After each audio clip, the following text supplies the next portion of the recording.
right, we were talking Abington Heights powerlifting. Kaylee Mann is with us, a junior, but you're going right to college. How did you do that, first of all, Kaylee? So it was sophomore year, and I just haven't really enjoyed high school. I never really have, and I knew that I had enough credits to graduate as a junior, so I went to my principal. I was like, hey, could I do this? And she said, sure. That's amazing. Thank you. Good for you. Thank you. So let's tell us about where you're going to college. So I'm going to Misericordia University as a health science, medical science specialization major, and I'm hoping to pursue something with the clarinet, but we'll see. Yeah. So the clarinet, powerlifting, and those two things don't always go hand in hand. No. The last name Mann, let's see, Steve Mann, your dad? I think we heard of that name out in Clark Summit. So tell us a little bit about powerlifting and the family. So my dad started powerlifting in high school, freshman year, I believe, with Claude, our coach, and he started doing that in obviously freshman year, and then continued, and he's still lifting, and then it kind of spread down. We did have a family rule: you can only start powerlifting when you're 11 years old. So I started powerlifting when I was 11, which I think was 2018, and then I continued. I went to youth nationals when I was 12. I competed then, and then unfortunately COVID happened and I had to take a break. But once I started high school, I started powerlifting with the team when I was a sophomore. And yeah, I've been doing it ever since. I mean, obviously you learn a lot from your dad. Claude Welcome, though, he's the guy that has put Abington Heights powerlifting on the map. Talk a little bit about the type of, you learn a little bit from everybody. Talk about just being around Claude Welcome.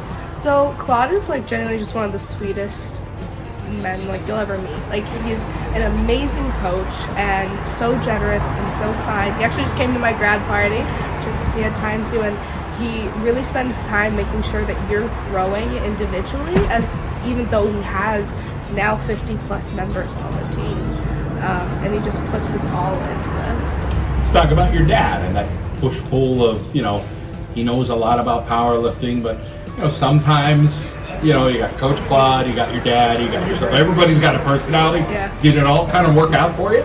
It did, because obviously Claude started him. So they kind of have the same general idea. Obviously my dad has come up with new things as he's grown and continued with the sport. However, they kind of go hand in hand, and I train with both of them.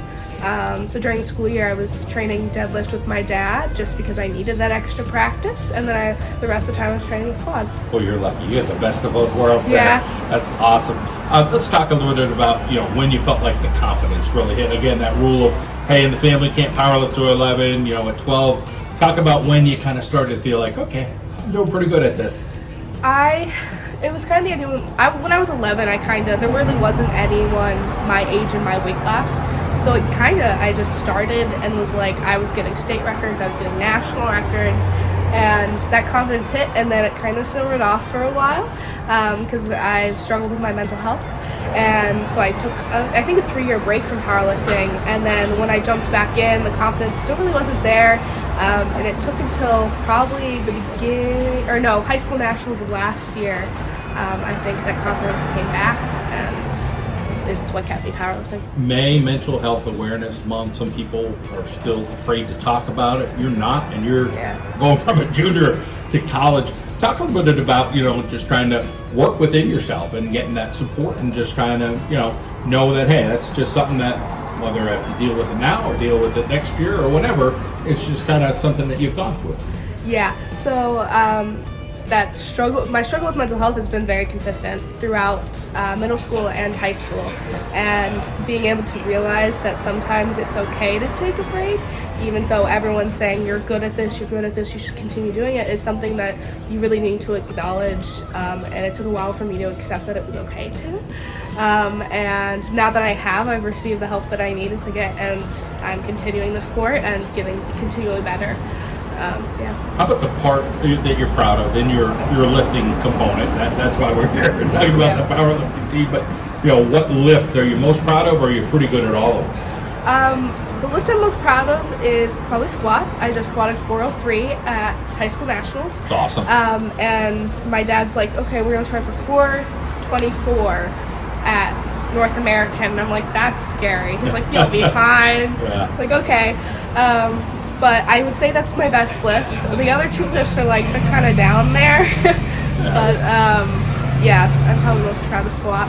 How about your teammates being able to, see the guys, see the girls, knowing what is happening tonight? Again, it's been on the map for a while with Claude Welcome, but to see everybody have success, I'm sure you're proud to, again, be around them when it's all positive. Hey, we're doing good things here.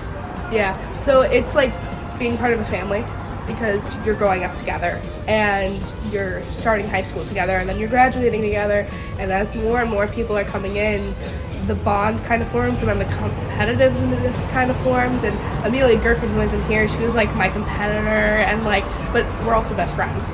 So it was really just this dynamic, a positive dynamic with supportive people that you constantly have. And national champions? Yeah, a bunch of them. An All-American. I mean, there was a handful of student athletes on this Abington Heights squad that Claude just said, hey, they're just top 3 in the nation. You're an All-American. Yeah. I was able to achieve that this year, which is exciting. I was 3rd last year, and this year I'm 1st in the nation. And introducing that All-American idea back into after COVID and everything, and coming back in because it stopped and now it's starting again, is exciting, especially when you're working with more than one person on the team. Yeah. Congratulations. It's great to hear your story, and man, what an accomplishment to go from a junior to right to college. It's amazing. So you keep up the good work academically as well. Thank you.